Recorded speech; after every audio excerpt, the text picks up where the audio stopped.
Hello guys, this is me Mayapi. আজকে যাচ্ছিলাম একটু ঘোরাঘুরি করার জন্য। এই তো আমরা রওনা দিয়ে দিই। এরপর চলে আসি আমরা রেলগেটে আম্মুর কিছু কাজ ছিল সেজন্য। এইখানে আমার ক্যামেরাম্যান আমার সাথে একটু দুষ্টুমি করছিল। এইখানে বসে থাকতে থাকতে প্রায় সন্ধ্যায় নেমে আসছিল, সেজন্য আমার ক্ষুধাও লেগেছিল।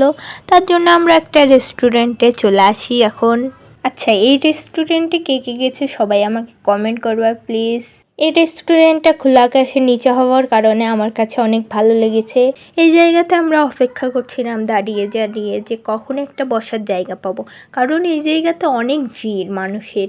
তারপরে আমরা একটা বসার জায়গা ফাইনালি পেয়েই যাই। তারপরে আমরা এক প্লেট চিকেন পাকোড়া অর্ডার দিই। এখানে ছিল 6 পিস করে আর 3টা সফট ড্রিঙ্কস। আমার গলাটা অনেক শুকিয়ে গেছিলো, তার জন্য প্রথমে সফট ড্রিঙ্কসটা খেয়ে নিই, তারপরে খাই চিকেন পাকোড়াটা কিন্তু আমার কাছে অনেক ভালো লেগেছে। আপনারা একবার হলেও এই রেস্টুরেন্টে যেয়ে এই পাকোড়াটা ট্রাই করে আসতে পারেন।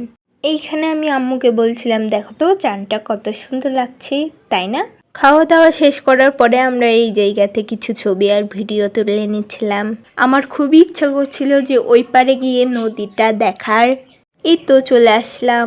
এইখানে আসার পরে এত সুন্দর হাওয়া হচ্ছিল যে মনটাই ভরে যাচ্ছিল।